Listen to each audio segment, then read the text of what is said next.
Oke, dalam kesempatan kali ini saya akan melakukan review pada sebuah jaringan yang telah saya buat. Pada jaringan ini, kita membutuhkan 120 host pada bagian server, kemudian 55 host pada bagian VLAN 10, kemudian 25 host untuk VLAN 20. Kemudian di sini juga ada kita menggunakan 2 host pada setiap router, di mana host-host ini akan digunakan pada setiap port yang tersambung. Dan di jaringan ini terdapat VLAN yang digunakan sebagai IP private. Kemudian ada juga kita menggunakan 2 buah routing, di mana yang pertama routing IGRP dan juga routing BGP. Setelah kita melakukan routing, kita akan melakukan NAT pada jaringan ini atau Network Address Translation, di mana berfungsi agar kita melakukan penghematan pada IP private pada VLAN berikut ini. Oke, yang pertama kali kita lakukan adalah membuat subnetting. Di sini kan kita mendapatkan IP utama 88.61.192.0. Nanti kita akan bisa mendapatkan IP apa sajakah yang tersedia pada jaringan yang akan kita buat.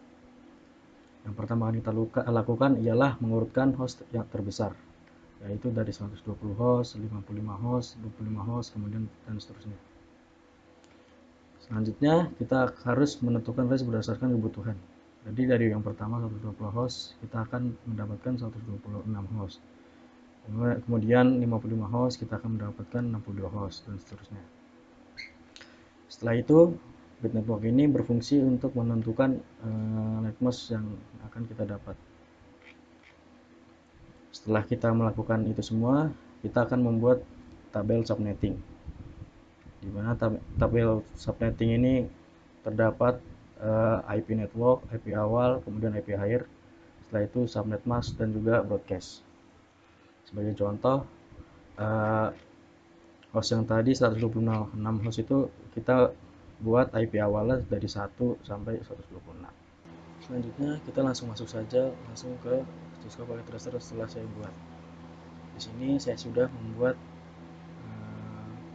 VLAN 10 dan VLAN 20, di mana VLAN 10 dari FA01 sampai FA010, kemudian VLAN 20 dari FA011 sampai FA020.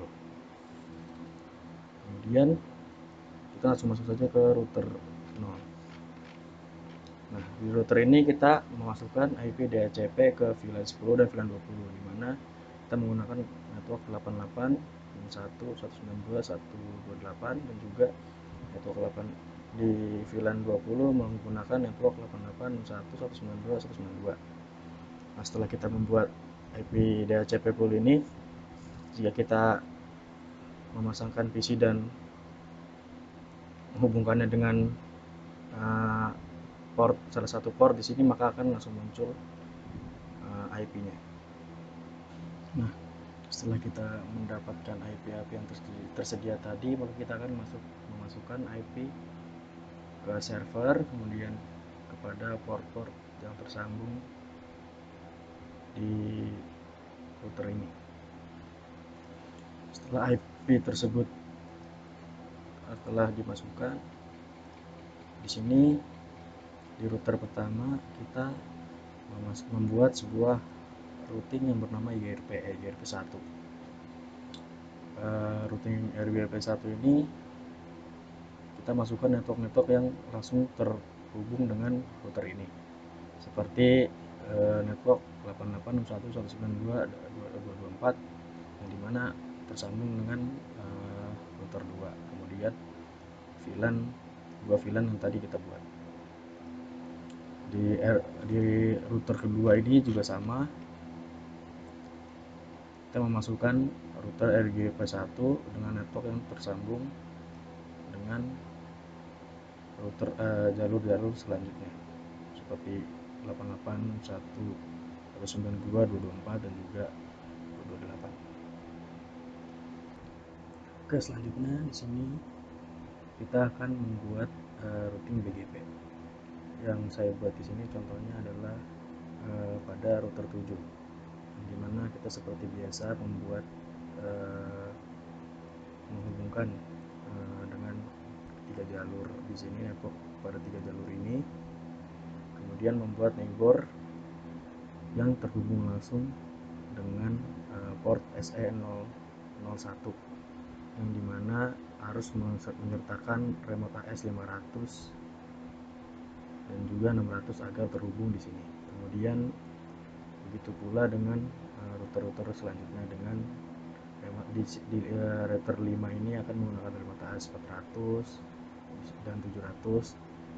Router 600 menggunakan remote AS 400 dan 700. Kemudian juga begitu pula dengan 400 harus menggunakan remote AS 500, 600 dan 300. Yang membedakan di sini ialah pada router 3, di mana router 3 ini kita akan membuat router EGRP1 untuk terhubung dengan network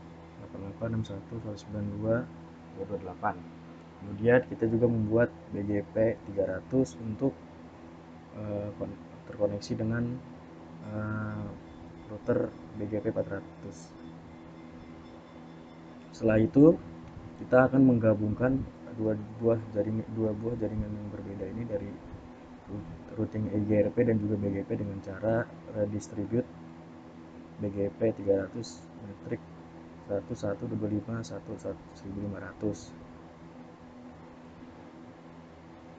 Kemudian setelah kita distribute, kita akan membuat akses permit untuk mengakses untuk bisa mengakses dari VLAN 10 dan VLAN 20. Setelah itu kita membuat net NAT overload, di mana NAT ini berfungsi selain untuk menghemat IP yang kita gunakan juga agar internet tidak bisa mengakses IP private kita dengan cara membuat IP NAT inside untuk jalur SE00, kemudian NAT outside untuk SE001. Setelah itu kita akan mencoba apakah kita bisa melakukan ping dari server ke VLAN 10 atau VLAN 20.